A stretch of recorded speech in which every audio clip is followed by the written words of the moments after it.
Amen. Thank you, Rick, for a beautiful song. Napakaganda po ng rendition ng song na Hosanna. In fact, in 7 days, ay atin pong isa-celebrate ang Palm Sunday, Domingo de Ramos. Kaya po tama-tama yung song na Hosanna, because when Jesus entered Jerusalem, the people were crying out, Hosanna, Hosanna to the Son of David.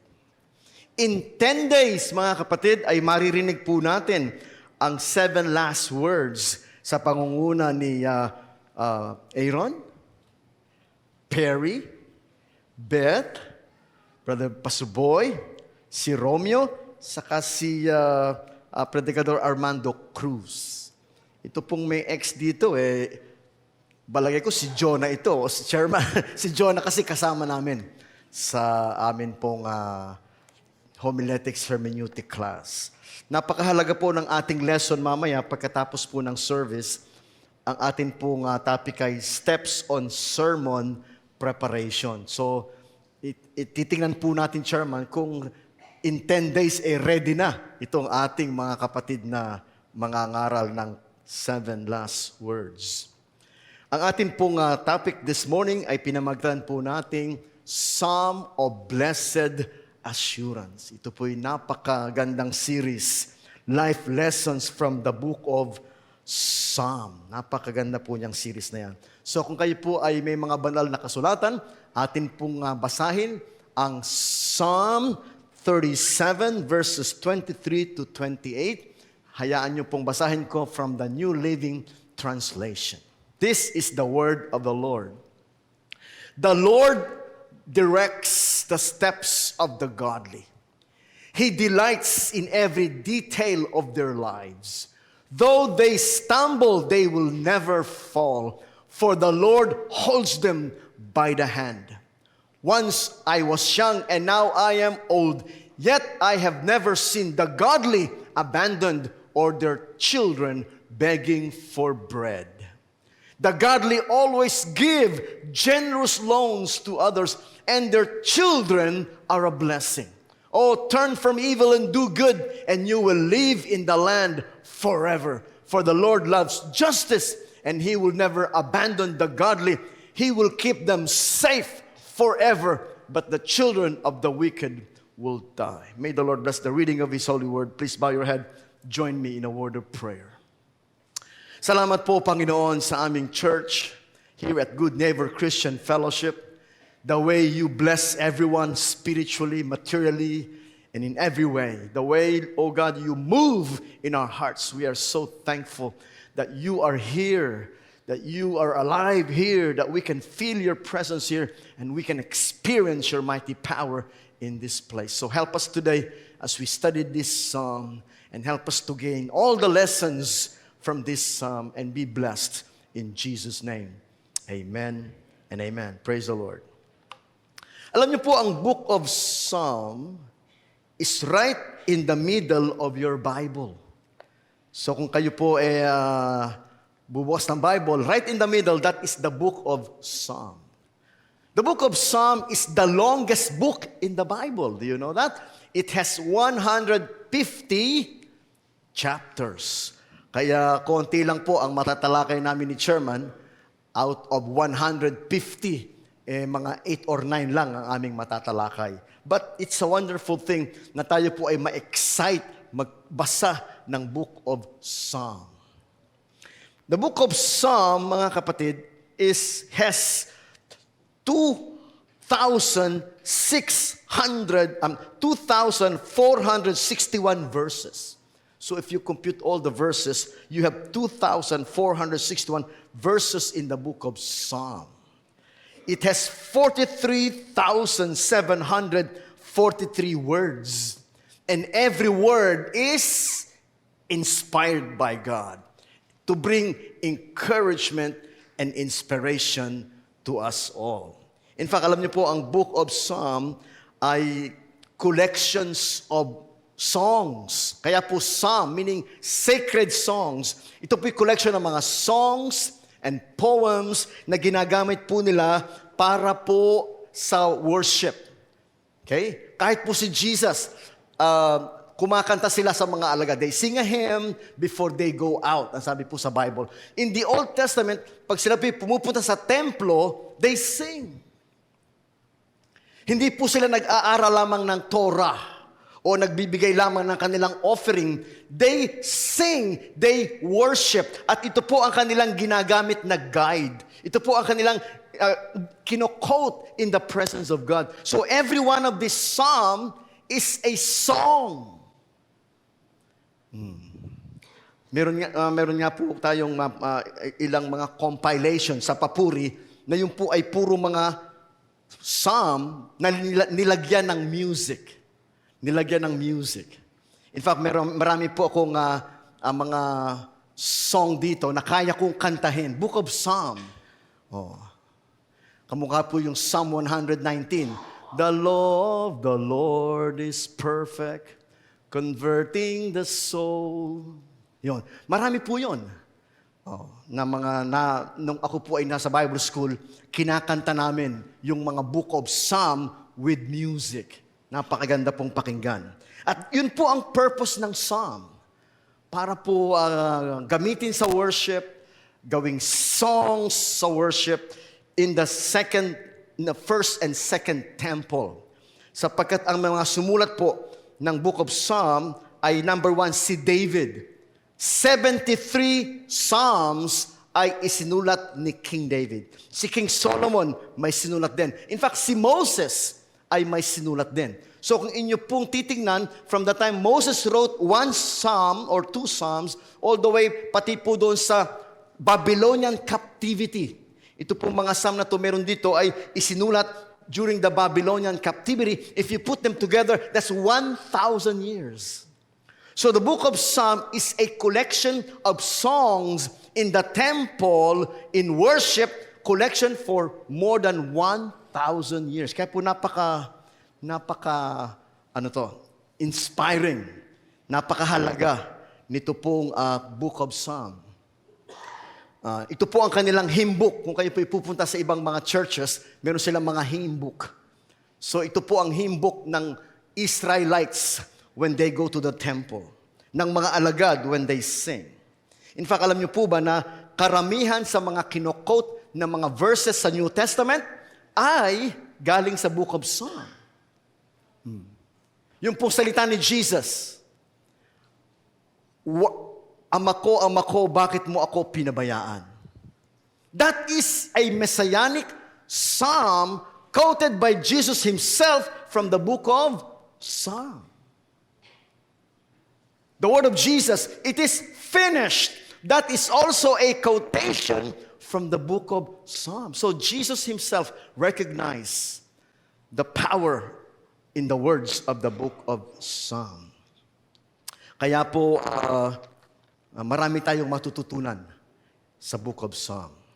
Ito pong Psalm 37 ay isa sa mga favorite Psalm that I have. Of course, favorite ko din po yung Psalm chapter 1, Psalm 23, and all the other Psalms. But this is especially very special to me because it gives me a lot of blessed assurance. Kaya yun po ang ating topic, blessed assurance. Ano pong mga assurances ang makukuha natin dito po sa mga salitang ito ng Psalm 37, 23 to 28? I would like to start with assurance of divine guidance. Blessed assurance. Psalm of blessed assurance. Number 1, divine assurance of guidance. Ano po sabi sa 23? Yan. Divine guidance. Yun po, yan. Tama. So, thank you for putting it in there. We need to see that. Number 1, divine guidance. Verse 23, the Lord directs the steps of the godly. Mga kapatid, yan po ang unang assurance na ibinibigay sa atin ng Bible, the Word of God. That the Bible says that the Lord directs the steps of the godly. If you believe in God, if you believe in the Bible, you can be so sure that God will direct your steps.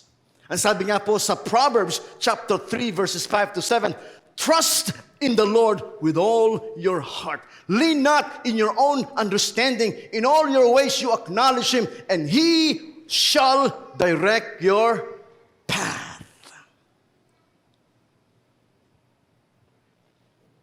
Napakasarap pong isipin, mga kapatid, na hindi niya tayo pababayaang maglakbay mag-isa in this journey of life. I will never leave you. I will never forsake you. I will be with you to the end of the age. Yung po ang sabi ni Jesus.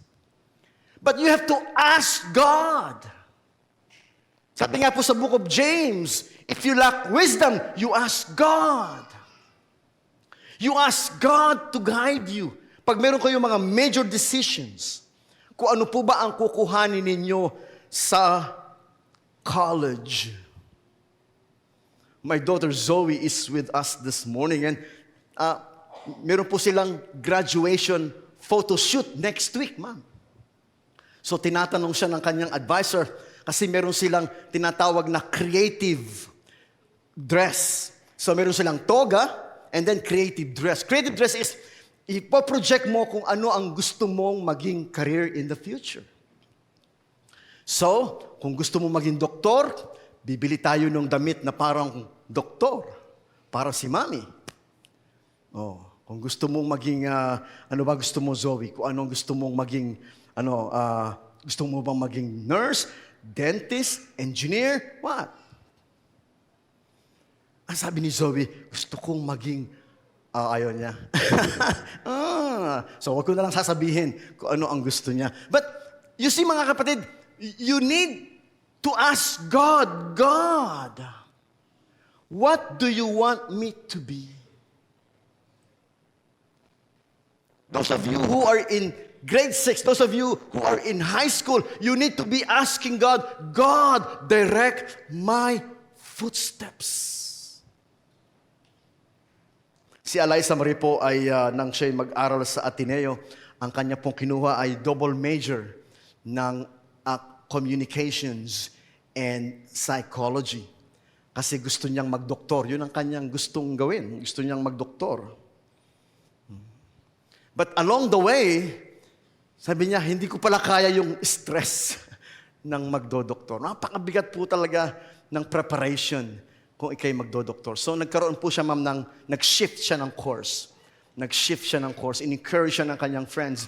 So nag-take po siya ng communication, double major communication, and parang nasa computer something. Kasi ngayon po ay in demand yung mga courses in computer. So medyo madidelay siya ng konti kasi nag-shift siya ng course. But I'm happy that the Lord is directing her thoughts and her heart to what could be the best for her. She may be thinking, I want to be a doctor, but alam niyo po, it takes a lot of devotion, dedication, hard work to be a doctor. And she may not have that. So God is directing her steps. At yun po ang pangako ng Diyos sa atin, God will guide you. So blessed assurance number 1, God will guide you. And then sabi po doon kasunod na verse, He delights in every detail of their lives. Sabihin niyo po, every detail. Hindi po ba napakasarap tingnan, mga kapatid, that God delights in every detail of our lives? That is assurance number 2, divine favor. Divine favor. Number 1, divine guidance. Number 2, divine favor. That God's favor are for those who are godly. Taas nga po kami ng mga godly. Hindi ko nakita yung iba. Taas nga po ang kamay ng mga godly. Hindi ko po sinabing taas ang kamay ng mga perfect kasi walang magtataas. Pero yung mga nagmamahal sa Diyos, yung mga sumasampalataya sa Diyos, ang tawag sa atin ay godly. So taas po ang kamay ng mga godly. Yan. One assurance is this, that God delights in you. And therefore, God would like to bless every detail of your life. Ang sabi nga po sa Romans 8:28, all things work together for good to those who love God and are called according to His purpose. If you love God, God is working in every detail of your life to bring out the good in you, to bring out the best in you. Sabi nga po ng Jeremiah 29:11, for I know the plans I have for you, declares the Lord. Di ba napakasarap pakinggan that God has a plan for every one of us. Kasi po yung future, hindi natin alam. Hindi natin alam yung future. We don't know.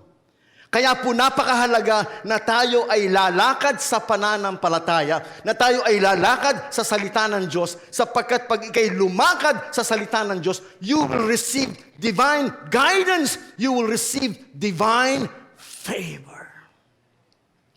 Yung pong favor ng Diyos. Alam niyo po, ito pong nakaraang pandemic, lahat po tayo apektado. Lahat tayo. Pero sa kabila po, mga kapatid, ng pandemic, yung favor ng Diyos nasa atin pa din. Kami pong pamilya ay lahat po kami tinamaan ng COVID. Ang misis ko po ay 3 times nagka-COVID. Ako po ay twice nagka-COVID. So talaga po namang hindi madali yung panahon ng COVID-19. Lahat po tayo nahirapan. Pero yung favor ng Diyos, hindi dahil pandemic ay naglaho yung favor ng Diyos. That's not true. Salamat po kay Chairman na nilalagay ni Chairman at saka ni Joyce, nilalagay nila dito yung aking title. Dito po, message, Reverend Dr. Ted M. Ribo. Alam niyo po, nagpapasalamat po ako sa Diyos sapagkat during the pandemic, nagkaroon ako ng chance na mag-aral online ng Doctor of Ministry degree. Wala naman po magawa, so mag-aral na lang ako. So kaya po nag-aral ako ng Doctor of Ministry degree. So praise the Lord. At nairaos ko during the pandemic. At ang misis ko po ay nakagraduate lang last week. Pwede po ba nating palakpakan si Dr. Ribo? Siya po ay nakagraduate sa Philippine Christian University ng Master in Management, Major in Hospital Administration, and it is purely online. Sapagkat nagsimula po siya pandemic 2022 ata kung 2021. So, bagamat nagkakahirapan tayo lahat sa pandemic, nandun pa rin yung favor ng Diyos. Kailangan po ni Doktora yon para po sa promotion. Hopefully, by the grace of God, siya po ay maging department head soon by the grace of God. Yan.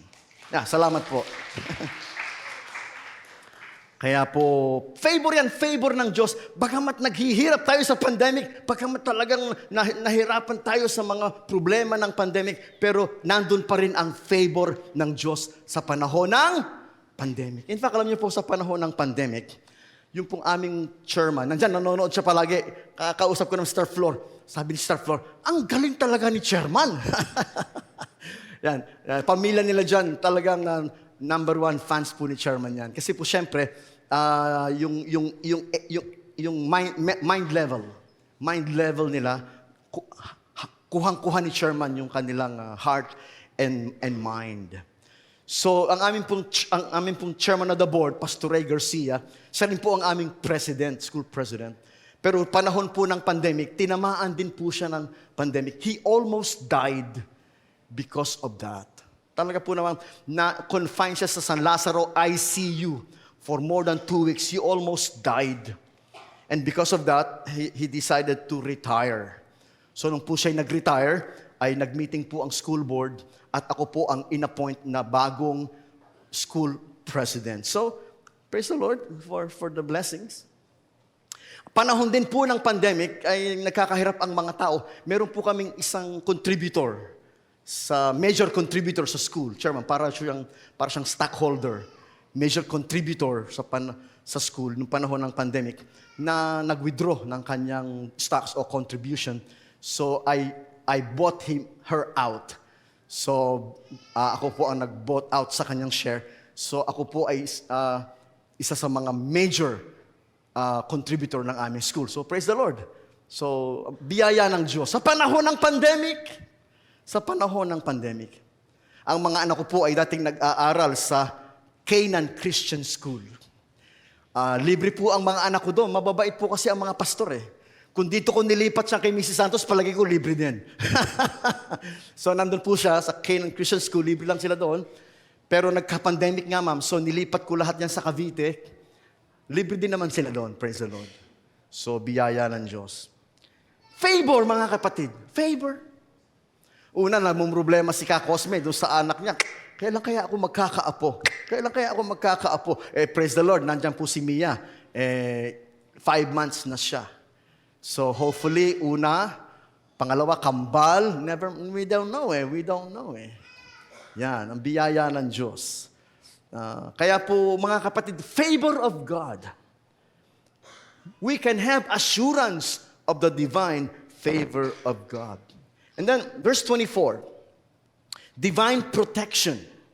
24. Though they stumble, they will never fall. Mga kapatid, hindi po ipinangako ng Diyos na hindi tayo mag-stumble. Pero hindi tayo pababayaan ng Diyos sa ating pagkadapa. Can you say amen? Amen. Natutuwa po ako kay Jobert. Nandiyan si Jobert eh. May kwento kami ni Jobert, pero sikreto namin. Hindi ko nakukwento sa inyo yung kwento namin ni Jobert. But, nakausap ko si Jobert, yung kanyang girlfriend. Hindi ko sure kung nandiyan ang girlfriend niya. Napakabait na girlfriend eh. Yan, na girlfriend ni Jobert. Nasabi niya, tuwing nakikita ko po, Pastor, si Jobert, na tumutugtog sa drum set. Sabi niya na, tuwang-tuwa ako. Naiiyak ako kasi nakikita ko yung boyfriend ko nagpapagamit sa Panginoon. Yan, si Jobert. Kaya po, bagamat mabigat po ang dinaanan ni Jobert, kung sa inyo na nakakaalam, mabigat ang dinaanan niya. Pero ang sabi ng Biblia, though they stumble, hindi po, mga kapatid, natin maiwasan na sometimes tayo po'y nadadapa. Pero hindi po tayo ginajudge ng Diyos dahil tayo'y nadapa, na dahil tayo'y nagkamali, na dahil tayo'y nagkulang. Kaya po gustong-gusto ko sinabi ni Chairman, ang ating church is a church of refuge. Good Neighbor Christian Fellowship is a church of refuge. You are welcome in this church. Kahit po kayo po ay hiwalay sa asawa, inabando ng asawa, nagkamali kayo sa buhay, kayo ay nagkamali ng lifestyle, kayo'y nagkasala, kayo'y nakulong, kayo'y naging drug addict, or whatever happened to you, in this church, you are most welcome. Hindi po tayo nandito para mag-judge. Na parang pagpapasok ka dito, kami lahat nakaganon. No, wala po kaming ganyang attitude in this church because in this church, you are always welcome. Sabihin niyo po sa katabi niyo, you are welcome. You are welcome here. Pastor, kung alam mo lang ang marami kong kasalanan, you are welcome here. Pastor, kung alam mo lang kung ano ang ginawa kong pagkakamali, you are welcome here. Because Jesus Christ says, you are welcome. Though you stumble, God will never allow you to fall completely. He will hold your hand. Sabi niya, for the Lord holds them by the hand. Hahawakan ka ng Diyos. Alam niyo po, nandito po si Rico, si Gemma, si Eli, si May. Mabigat po pinagdaanan yan sa Canada. Napakabigat po. Kung alam niyo kwento ni Rico, ni Gemma, ni Eli, ni May. Nakita-kita kami niyan doon sa Canada rong araw eh. Nandun pa sila, masipag sila mag-church, masipag sila magluto sa camp, masipag sila mag-attend. Hindi ko alam na mabigat pala ang problema nila sa Canada. But you know what? The Bible says, He will hold you by the hand. So, alam niyo po, si Eli ay Canadian citizen. Si May, Canadian citizen. Doon po sila kasi pinanganak. Yan. Pero po si Gemma at si Rico ay hindi. Yon. So kaya po kanila pong struggle ngayon kung paano sila makakabalik together as a family in Canada. Marami pong nagpe-pray sa kanila, maraming tumutulong sa kanila. May mga times gusto na nilang mag-give up. Sabi nga ni Gemma. Kasi struggle talaga paano sila magsusurvive in the Philippines. But the Bible says, the Lord will hold you by the hand. God will be there to protect you. God will be there to guide you. God will be there to shower you with favors. Kaya po sa kanila, wala silang ibang home church dito sa Pilipinas, kundi Good Neighbor Christian Fellowship. Sapagkat ang Good Neighbor, mga kapatid, ay naging what? Malaking tulong sa kanila. Napakalaking tulong sa kanila, napakalaking encouragement sa kanila ang Good Neighbor Christian Fellowship. Sapagkat, alam niyo po, ang church natin, hindi lamang po mabait dahil po welcome ka, hindi lang po mabait dahil pinapakain ka, hindi tinutulungan ka. Si Chairman po, lahat ng concern natin, pag narinig niya, gagawa siya ng paraan para matulungan ka. May mga cases in the past na ang ating pong chairman talagang kahit anong kaso sa ating mga pamilya. Meron po tayong mga kapatiran na nagkaroon ng drug problem sa kanilang tahanan. Nandun siya. Meron po tayong mga ibang issue. Nandun siya. Lagi po siyang nandun para po sa concern ng mga miyembro. Paminsan po, tinatawagan niya ako. Kasi alam niyo po, alam naman ni Chairman, ang buhay ko, nasa Cavite ako nakatira. Pero kapag ka yung mga may kaso, may problema, dinadalaw niya. Minsan nakakasama ako. Minsan hindi. Kasi po malayo ako. Pero pag may patay, Pastor, may patay tayo. Punta ka. Kailangan. Opo, Chairman, nandyan ako. Ayan. So, pag may patay, may kasal, may binyag, lagi ako nandyan. Pero po pag may dinadalaw sa ospital, nandyan si Chairman. Pag dinadalaw sa kulungan, nandyan si Chairman. Pag dinadalaw sa kusa, hindi po tayo pinababayaan ni Chairman. Sapagkat, mga kapatid, yan naman po ang ministry ng Good Neighbor Christian Fellowship. Hindi po lang kayo attender dito, hindi lang kayo miyembro dito, kayo ay part of the family. Sabihin niyo po, part of the family. Yan.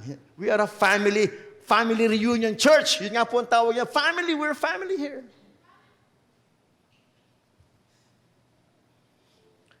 So divine guidance, divine favor, divine protection, divine providence. Verse 25. Kaya nga po napili ni Mrs. Santos siyang Providence Christian School. Ano po ba ang sabihin ng Providence? Providence, mga kapatid, is divine care. When God shows you His power, when God shows you His grace and mercy and favor, that is divine providence. Hindi kanya pababayaang maghirap.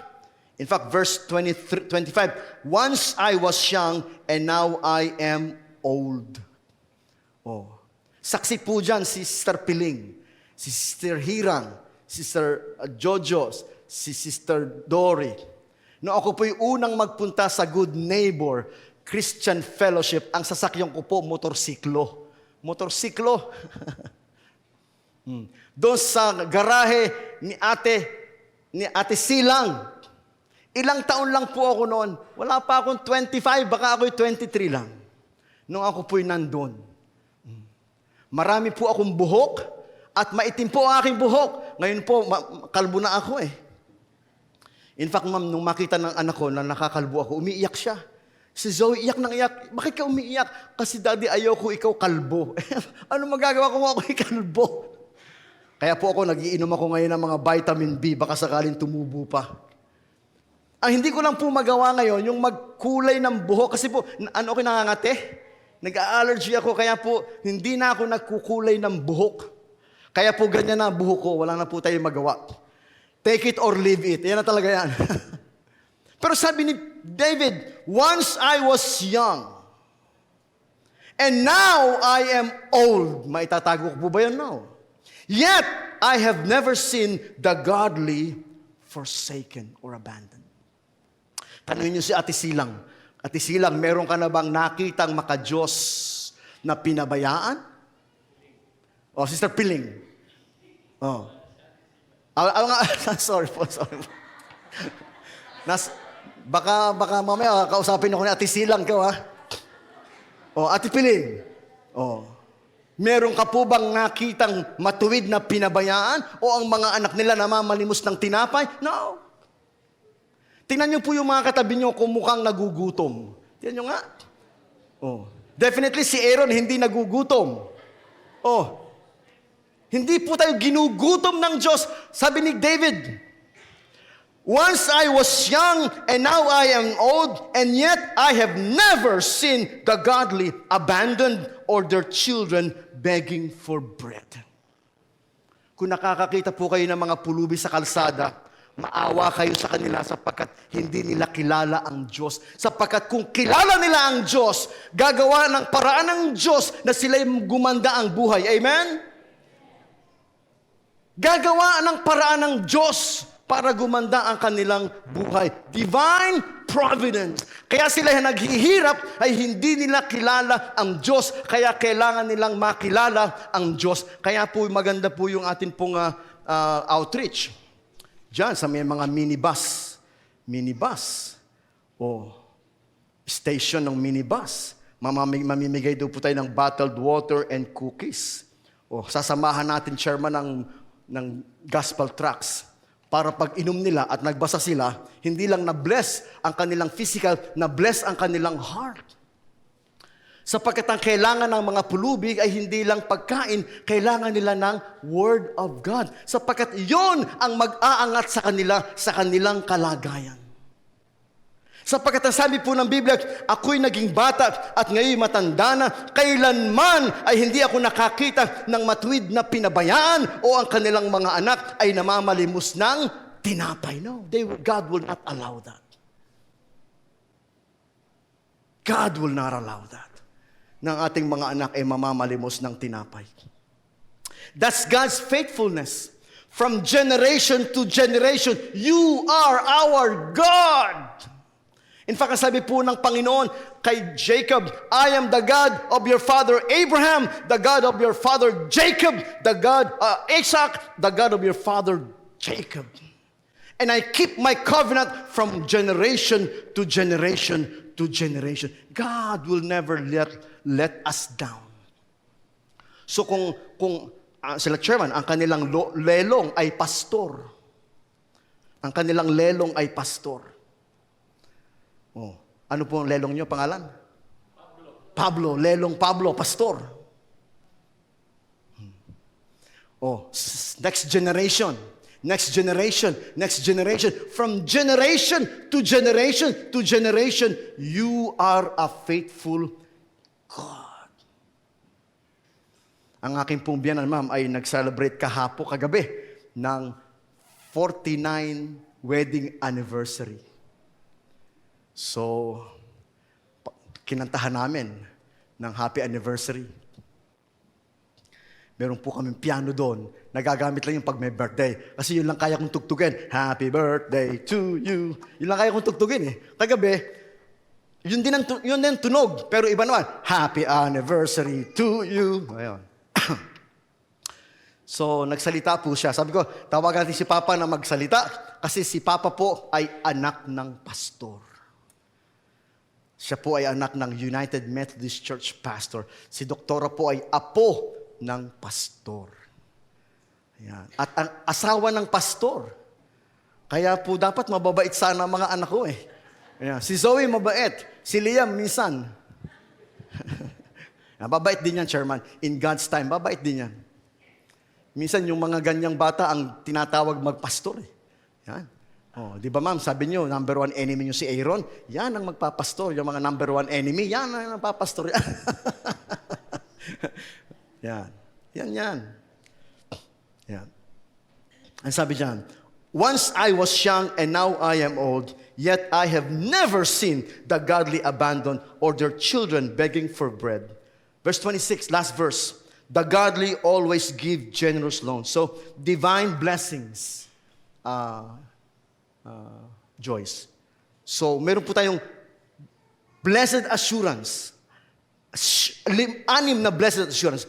Assurance of divine guidance, assurance of divine favor, assurance of divine protection, assurance of divine providence, assurance of divine faithfulness, and number one, lastly, assurance of divine blessings. Sabi po sa 26, the godly always give generous loans to others.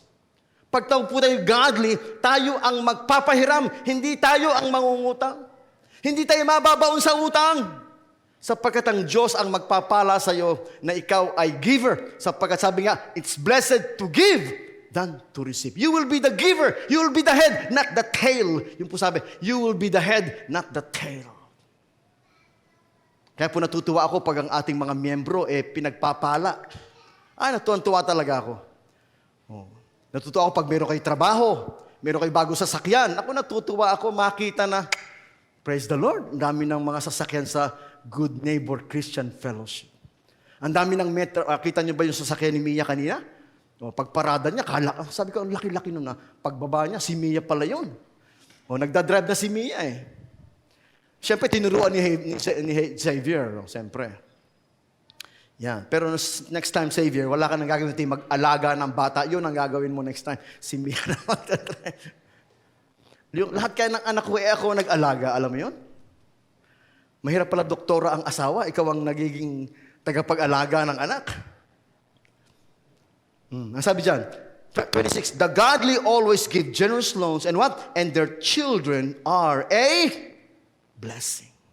Mga kapatid, that is something you can count on. Kapag ikay lumakad sa salita ng Diyos, ang mga anak mo, hindi lang ikaw, yung mga anak mo magiging blessing. Hindi lang blessing sa'yo, kundi blessing sa simbahan. Tingnan niyo po ang ating simbahan.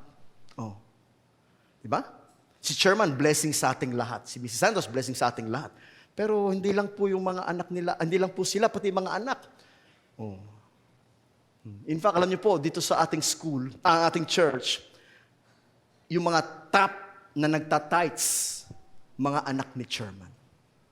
Yung mga kauna-unahang nagbibigay dyan sa mga pagawain, yan.